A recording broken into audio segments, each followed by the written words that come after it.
This is a Film Stories original podcast. We made this.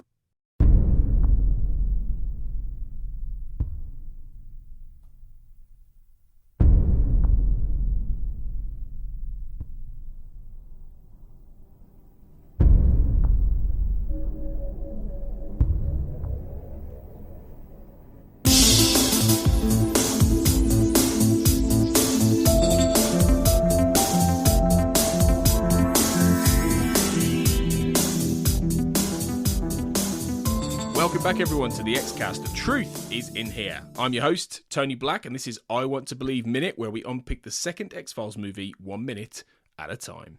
Today, helping me to explore minute 57, running for approximately 56 minutes, with Scully facing Christian's parents through to 56 minutes, 59 seconds, as Dachshyn is accosted while transporting organs, is once again author, critic, and podcaster, Darren Mooney. Welcome back, Darren. Welcome. I'm really excited to get to talk about Robert Cole. Like, this feels like it's his big moment. There is, to be honest, a moment where, like, Cole shows up and says, "Can we talk with you a minute?" I'm like, yeah, that's what this minute's gonna be about. Yeah. Well, we'll get to him and his tremendous mustache in just a minute. But before we do, we end that scene where Scully's talking to Christian's parents, which incidentally, actually, while we're on that subject, they a little bit of commentary information. So they Carter and Spotnitz talk about how they had to be very creative with that space when they were filming it, because they had to reuse it for various different scenes, the staircase and things like that. And the only thing that they added to that area was the stained glass window. That was theirs, that you see as Scully's walking down the stairs. So I don't know how difficult it would have been to put in a stained glass window. I wonder if that would have been like CGI'd in this day and age. You know, it seems like a lot of work. I mean, like, again, you're talking about like a $30 million budget, which is nothing for a film of this scale. Like, again, it's insane that Fox were like, go out and make a movie for $30 million and we'll release it the same summer as The Dark Knight and Iron Man. Like, I know. It's mad. It's mad. But yeah, in this moment, Scully obviously says that she doesn't want to give up. And that what struck me with that, Darren, is that before this, we've just had that big scene, which was talked about in those previous minutes, where Mulder and Scully have that big conversation. It's one of the big crux conversations they have in the film. And Scully's essentially saying to him, give up, Mulder, pretty much, in that scene. And here she is on the flip side saying, don't give up, to Christian's parents. So there's a... I don't know if you found that an intriguing juxtaposition in any way, really. It happens a couple of times over the course of the movie. Like, Mulder is introduced having to be kind of bullied into taking the task, where he's like, I've given up. And Scully's like, Mulder, you shouldn't give up. And then a couple minutes later, like, Scully's like, Mulder, you should just give up. And Mulder's like, I'm not giving up. Like, it is, like, it's very much a set. And again, we talked about in the last minute, I do think it's a bit of push and pull with the whole, like, we're doing the X-Files again. Where it's like, we're coming back to this show that took a decade of our lives. And, like, how do we react to that? Is this something we want to do? Like, is this something we have to do? Do we have an obligation to do it? And, like, I do think it speaks to their characters, and I think it's an interesting dynamic between the pair of them, where they kind of, despite what Scully says, I'm saying I don't want to give up now. Part of me thinks Scully does want to give up. She just cannot give up. Like, she's incapable. Same thing with Mulder, where Mulder has that bit with Scully at the start, and no sooner has, like, she closed the door and left the room than he's like, damn it. Like, it's like, even I don't buy my practiced world-weary cynicism. I can help this person. I'm gonna help this person. Everything I just said to Scully a moment ago is completely irrelevant, because we both know when the chips are down, this is the kind of person that I am. And again, big recurring motif in the film. It's this idea of perseverance, of pushing ahead, of, like, fighting through something and wanting to... Again, the almost religious kind of, like, subtext of it all. I say subtext as if this isn't a child named Christian in a Christian hospital in the shadow of, like, a stained glass window, as you mentioned. But the religious subtext of perseverance, the idea of, like, trial, the idea that, like, Mulder and Scully have had this weight pushed upon them. And like the Book of Job, they are destined to continuously fail. They're destined to lose things. Mulder loses his sister. Scully loses her child. Like, they are destined to fail. They're destined to have what little they have taken away from them. But they're also inevitably going to go forward nonetheless. Again, Carter, throughout his writing, we talked about this again continuously on the podcast, the idea of Carter as a writer who has this recurring religious preoccupation, this fascination with certain religious ideals. And like, in the next minute, we'll talk maybe briefly about Father Joe, because I think that is another very strong religious idea that Carter is engaging with, the idea of forgiveness. But I think here you have this idea of perseverance in the face of tremendous pressure, institutional pressure, social pressure, personal pressure, of just trying to do the right thing. And again, it's throughout the movie. It's woven throughout. That's the central tenet of the Father Joe stuff, where even if you set aside the question of forgiveness, which we will talk about maybe in the next episode, but if you set aside the question of, like, can Father Joe be forgiven? And the answer is very simple. Lots of people simply never will forgive him. Lots of people will simply be incapable of forgiving him. And look, I'm going to be honest, I would have no problem with people being incapable of forgiving Father Joe given what he's done, right? But I think he still does what he does here because it's the right thing to do. And he knows that it will make his life harder, and he knows that it will make his life rougher, and he knows it's not going to bring him any glory or any pleasure, any satisfaction even to do it, but it is the right thing to do. So he presses ahead and he does it. And that's what Scully does and what Mulder does and what the two of them have arguably consistently done over the course of the show. Which is, again, one of the big issues with something like, say, Two Fathers, One Son, for example, right? Which is the two-parter that, quote-unquote, ends the mythology. And it ends the mythology basically giving Mulder everything he could have wanted. He's exposed the conspiracy, for example. Most of the people are dead. Later on, he finds out what happened to Samantha. But those don't really work because you can't conceive of Mulder winning. Like, there is no winning condition for Mulder and Scully. There is nothing that they accomplish that is like, okay, Grant, let's go home and, like, just go and live on a farm together and, like, snuggle and make the shippers happy. There is nothing in the world that will make Mulder and Scully give up, stop what they're doing.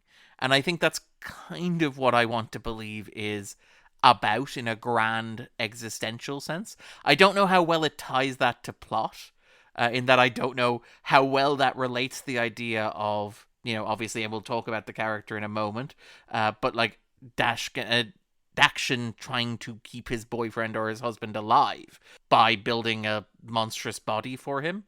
Although I guess maybe there is a thematic overlap there in that he's a character who is also refusing to give up, and maybe he should, which kind of muddles the theme a little bit. But I do think that's kind of what the movie is about in a grand existential sense. That, like, it would be easy for Mulder and Scully to give up, and despite what Scully says, maybe she would want to give up, but I don't think she can. And obviously she's trying to appeal to Christian's parents. A little word on those two, because what was interesting when Carter's talking about casting those two, so they're played by two actors. Spencer Maybe, who plays Blair Fearon, who didn't do a great deal else, I don't think he's been in anything for a little while, but he hasn't done a vast amount. And Carrie Rushensky, I think is how you say her name. And the idea was that they tested various different people and they paired people up when they were casting it to see combinations of who would work best on screen as a couple in the two. And these two apparently clicked and worked quite well together. Even though they don't get a lot of time on screen, he wanted to put that level of detail in. And this might have been mentioned on a previous minute. So, but I'm going to hedge my bets and mention it again anyway. But Mrs. Fearon's first name is Margaret. Now, that is a nod. That is a classic Carter nod, because, you know, he loves to name characters after people he knows. That is a classic Carter nod to Dr. Margaret Fearon, who co-writes and he gets a story credit on My Struggle 2, which is all about the viruses and things like that later on. So with Anne Simon, Dr. Anne Simon. So Margaret, that is a tip of the hat to Margaret Fearon, who I think he'd consulted on for various science things, like he had Anne Simon over the course of the series. So that might have been mentioned before, but I'm going to mention it again. And there's another fun Carter connection here in the scene with the doctors in the hospital in Manners Colonial Hospital. Again, another tip of the wink to Kim Manners, who hadn't passed away by this point. I think he passes away about a year after, I want to believe, but obviously he doesn't direct this. But it's still a nod to their friend Kim Manners. And these doctors joking around as they remove human organ for transplant in big capital letters. And they're talking about a crashing plane or something like that. Well, the doctor removing the organ, her name is Babs Chula, brilliant name, who is Carter's second cousin. I love that these actors have Chris Carter names. Even the actors in this movie have Chris Carter names. Even the actors do. And she is an actor, but she's also Carter's second cousin by marriage. And he wanted to get her in, he said, improvise and tell 3 funny stories just on set, basically. And she did. And they just spent like 6 hours. They were filming it for like 6 hours, and they just were falling about laughing from what Babs was saying. So God knows, I'd love to see the outtakes, Darren, of the stories that Babs was telling. The other 2 stories, the 2 that didn't make the cut. Yeah, exactly. Well, I mean, there is a sense of this being a family production. Obviously, they move it all back to Vancouver, and so much of the cast here are people that he's worked with on, even on Millennium. A couple of Millennium heads show up here, for example, as well. And even when Mulder and Scully are in bed, I'm sure it was discussed. But you have Beautiful Wasps Having Sex, which is the book written by Carter's wife. As well. I love that this feels in many ways like a family production. The thing about that story, though, that's really odd, and this is a prime example of how, as you do a minute-by-minute podcast, you inevitably read too much into this stuff. Because before I heard that story that it was just an ad-libbed anecdote, I was like, oh, hey, that's another thematic point, right? She's telling a story about trying to land a plane and almost crashing into another plane that was on the runway. So it's a story about 2 objects that are occupying the same space in time, and they shouldn't be. They're 2 objects being transposed with one another. And I was stroking my chin watching that going, it's kind of like Christian and William are kind of the same thing. It's kind of like the idea that you have with Dachshyn, and he's building this body for his husband, where it's instead of being 2 objects occupying one space, it's one person occupying 2 spaces simultaneously. And again, this Christian idea of transubstantiation, the idea of altering something to become something else. So something that is in one place is almost magically transformed and displaced by something else entirely. So I was watching that anecdote going, that's an interesting thematic point the movie's nailing. And it turns out, no, just a casual bit of ad-lib from Carter's cousin on his wife's side. Just Babs really queuing into the themes of the film. Yeah, perhaps. Just reading the script, just going, okay, I got 3 anecdotes here. All right. Well done, Babs, I would say. Carter DNA by marriage. It's quite impressive. But yeah, obviously this brings Dachshyn in as he's taking the organs away. Callum Keith Renee. Yeah. I'm always happy to see that man. What do you think about him? What do you think about him in this? Because this was around the point that he was actually doing Californication. Oh, okay. With he was in Californication with Duchovny at this point, and he plays a very sort of. He's like an out of control rock star in that, if I remember rightly, in the second season, who ends up dying, I think, just of a drugs overdose or whatever. But him and Duchovny are really good friends in that show, and I just distinctly remember him playing that around this time, I think. But yeah, he's been in loads of things, hasn't he? He's a good actor. He is. He's one of those guys that when I'm always happy to see him, but I'm always amazed that he never broke bigger. He was in, Double Happiness, which was, Sandra Oh's breakout role. He was the love interest for Sandra Oh in her breakout role. And he seems to have, just not really had the career that you would expect an actor who you see everywhere and who is generally good. It's not like he's bad. It's not like he's, you go, oh my God, it's Callum. It's no, he's intense.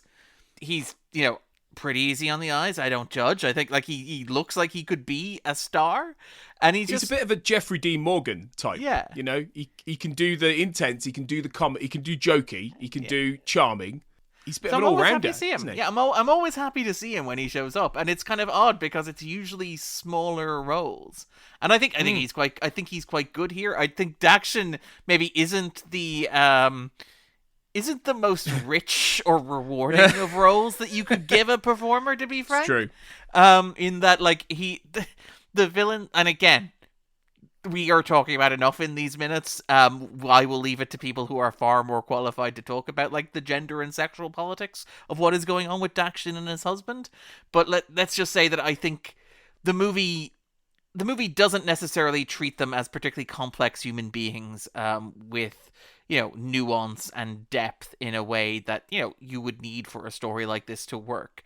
I think it treats them as stand-ins or allegories or, like, you know, objects that exist primarily to serve as metaphorical representations for what the movie's really about. And it does something of a disservice to, you know, obviously I think to Callum Keith Hay, to be honest, as well, to be, yeah, you know. But I think it's interesting, and I think it's good. And I think, again, this is the stuff where it's like reading the work of, like, Christopher Knowles, reading Ebert's review of this movie. I do appreciate it more rewatching it than I did the first time I saw it. And in particular, the idea, and again, I want to credit Chris Knowles for this. This is not a Darren original. This is something that I am stealing with credit from Chris Knowles. But his observation that, like, this is a story where you can recognize Carter returning to his key core themes, the themes that tie together the mythology. Because obviously one of the big knocks against I Want to Believe was that it was an X-Files movie releasing in 2008. That's 4 years before the date of colonization that Mulder discovered in The Truth. And seemingly Mulder and Scully had completely forgotten about that, or didn't seem to care about that, or there was no countdown clock. You know, they weren't trying to stop colonization anymore. They wouldn't even acknowledge that colonization was a thing that was happening. The mythology was done and dusted. But if you take a step back and you look at I Want to Believe, you can see a lot of, and I want to be careful here because, again, it's an I Want to Believe minute by minute podcast. I am prone to be pretentious at the best of times. So I just want to prepare listeners for what I'm about to say. It may sound like complete nonsense. It may be complete nonsense. I own that and I'm proud of that. But I think you can see a lot of the stuff in I Want to Believe that is what the mythology is, quote-unquote, really about, or thematically about, the ideas that Carter is engaging with, where Dachshyn is transparently, he's a Russian immigrant. He is an alien. And what he and his husband are doing, and the surgeon are doing, is they are taking women's bodies, and they are asserting control over women's bodies, which is a major thematic part of what, like, the mythology is. Like, obviously, Scully's abduction, but all the other women who were abducted as well, the chips that were placed in them, the pregnancies, all that sort of stuff. Like, the idea of men dictating control of women's bodies is a huge thematic part of what the X-Files mythology is about, if you boil it down thematically kind of to its essence. And I think there is something interesting there. Like, again, you could argue, what is Dachshyn doing? Dachshyn is creating a hybrid, right? He's creating a hybrid that will allow his partner, his lover, to survive a personal sort of apocalypse. You know, death, the end of the world, or the end of his world, so to speak. Like, I do think there are interesting ideas there. And that's the thing with Dachshyn. When I say the character feels more like a collection of ideas or metaphors than he does an actual character, that's the stuff I'm talking about. Where it's like, I Want to Believe feels like it's an allegory or a parable for what the show was about. But it kind of feels like it's so dedicated to being an allegory or a parable that it doesn't really function as a story, if that makes sense. Yeah, absolutely, yeah. No, that does. I think we should leave this minute there and come back and talk about Robert Cole and Dachshyn and all this stuff again in the next minute, because as well as talking a bit about Father Joe, which you mentioned earlier, which we will, we need to talk about Robert Cole, and we've teased this. But I want to tease it a bit more, and we'll do it in the next minute. So let's leave it there with Dachshyn being accosted, and we'll come back for minute 58. I have a green card. He's an alien. He's an alien. But so thanks, Darren, for this minute, for joining me, and I'll see you for minute 58. And thanks for listening, folks, once again. And remember, until we return, trust no one.